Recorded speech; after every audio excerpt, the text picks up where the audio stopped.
দীর্ঘ ১২ বছর পর অবশেষে মুক্ত জীবনের স্বাদ পেলেন মার্কিন গোপন নথি ফাঁস করে সাড়া ফেলে দেয়া উইকিলিক্স প্রতিষ্ঠাতা জুলিয়ান অ্যাসাঞ্জ। দীর্ঘ আইনি লড়াই শেষে সোমবার যুক্তরাজ্যের কারাগার থেকে ছাড়া পান তিনি। মার্কিন কর্তৃপক্ষের সাথে হওয়া চুক্তি অনুযায়ী ফৌজদারি অপরাধের দায় স্বীকার করবেন ৫২ বছর বয়সী অ্যাসাঞ্জ। করতে হবে না কারাবাস। তার মুক্তিকে দেখা হচ্ছে গণমাধ্যমের স্বাধীনতার পক্ষে বিজয় হিসেবে।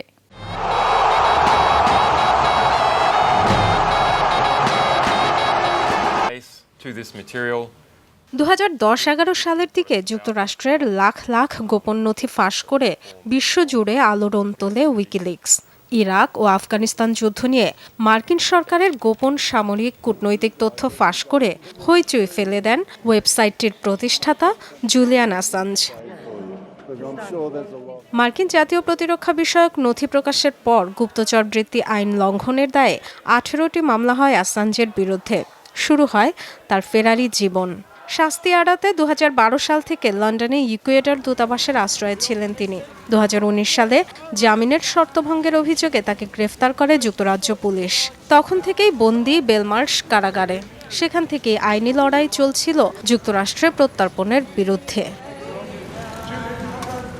৫ বছর ২ মাস ২ সপ্তাহ বেলমার্শ কারাগারের ছোট এক কক্ষে কেটেছে অ্যাসাঞ্জের জীবনের ১,৯০১টি দিন।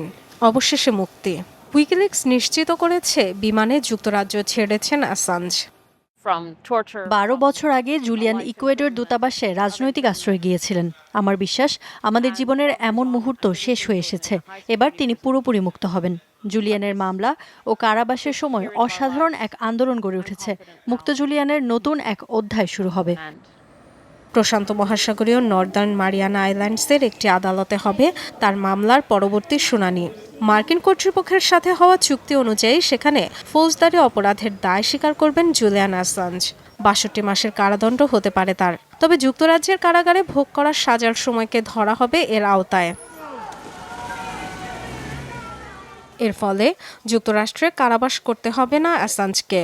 যেতে পারবেন জন্মভূমি অস্ট্রেলিয়ায়। তাকে দ্রুত দেশে ফেরাতে চায় অস্ট্রেলিয়ার সরকারও। অস্ট্রেলীয় নাগরিকের বিষয়ে ভালোভাবে অবগত আছে সরকার।